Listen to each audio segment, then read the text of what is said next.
So next up, we're going to talk about one of the more recent developments or trends or just important ideas in the world of HTML, something called semantic markup. So this is something we'll expand upon in the next few videos. It's nothing crazy or hopefully not very difficult to understand.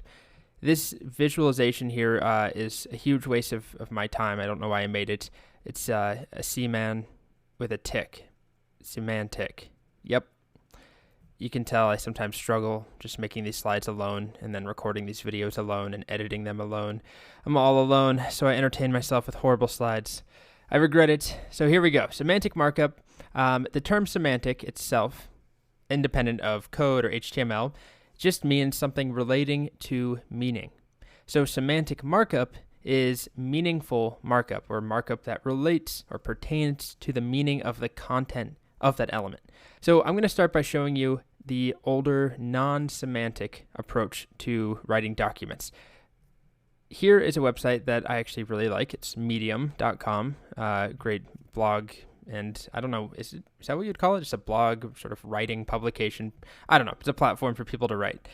Now, if we look at it, it looks nice and modern and clean and easy to understand, nice design. But if I open up the DevTools, and I'll make this a bit larger so you can read it better. If we look at what the actual elements are that are being used here, look at that, div, h2, and then div, okay, and then let's keep going down. Let's look at something. I mean, it's not fair if each one of these is a div. Sure, that's all of these right here. But let's look at another part. How about this right here, this section of content? Let's inspect it. Well, if we look at that, we've got a div with a div with a div with another div and a div and a div and an h2 and then a div.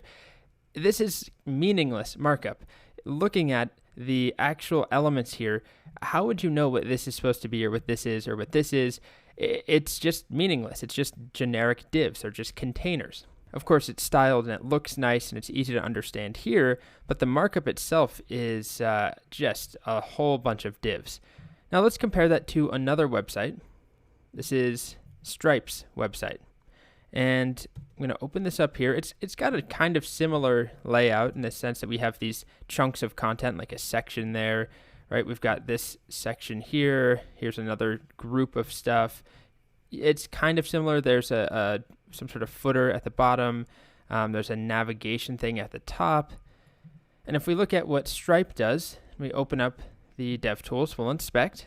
There's still going to be divs, but let's start at the very top. We've got an element here called main. This is a new element we haven't seen.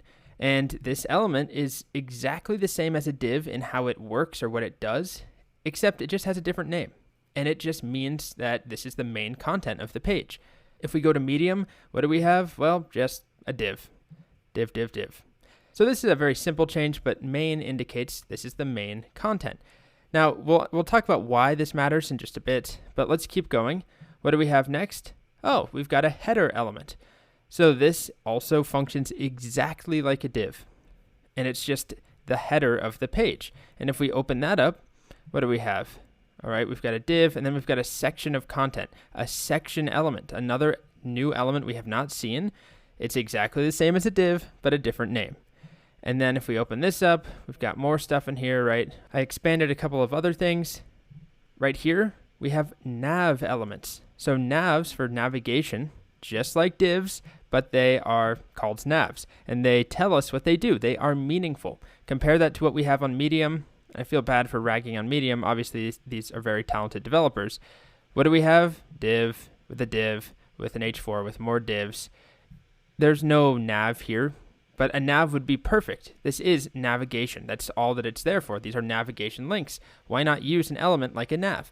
Well, the main reason is that these elements are newer. They're not brand new by any means, but they haven't always been part of HTML. Things like navs and mains and headers and footers. Speaking of footer, if we go down to the bottom of this page, we look at the footer here. It is a footer element. It's an actual footer. That's what it's called.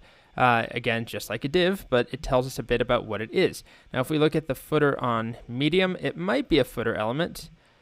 Nope, it's just a div.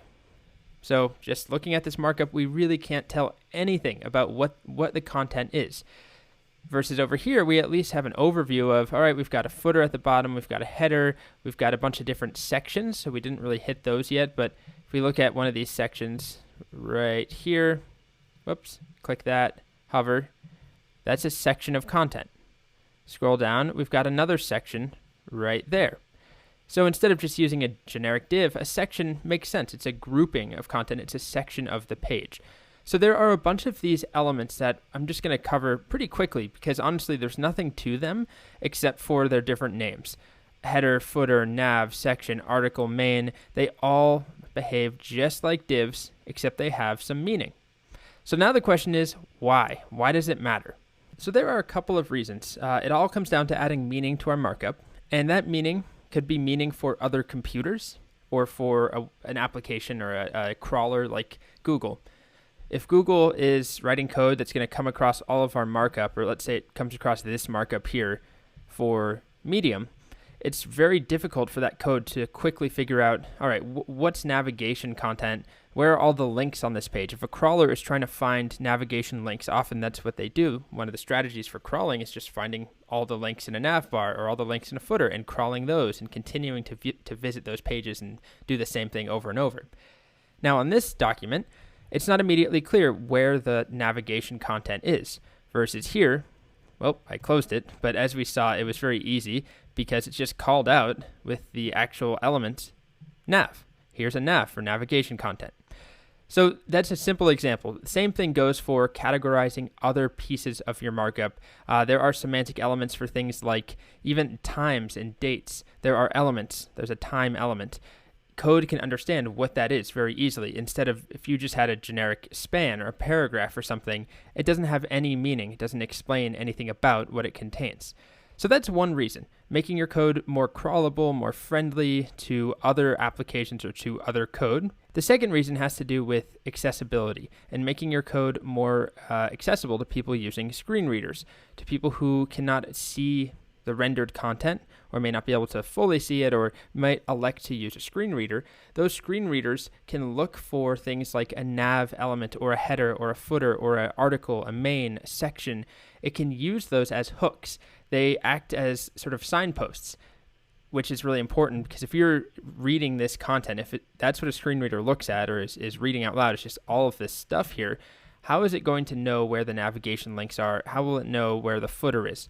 So if you're using a screen reader and you want to quickly go to the sign in or you want to go to the about page or you want to go to the careers page, if you're using a screen reader, you would hopefully be able to ask for the footer or the header, or you'd be able to quickly navigate there. And if you use these semantic elements, it makes that far easier. And I'll actually demonstrate that as a little bonus video in this section. And then the third reason that's important is that it just makes your own code, your markup, more navigable for yourself and for other developers. If I'm scrolling through this and I need to figure out, I need to update, the nav links, it's not immediately clear where to do that. Or if I need to update the footer, I've got to open up all these divs and try and figure it out. Versus here, if I need to update the footer, it's pretty obvious. I just look for the footer element, and there we go. So that one's not as important, but it is worth considering. So adding meaning into our markup is the idea behind writing semantic markup. There are a whole subset of elements in HTML which don't do anything that you couldn't do before. So they don't add new features or any new visual, I don't know. There's nothing new about them except that they add meaning to the markup. You use an article or a section or a main instead of div, div, div. So we'll play around with some of these elements up next.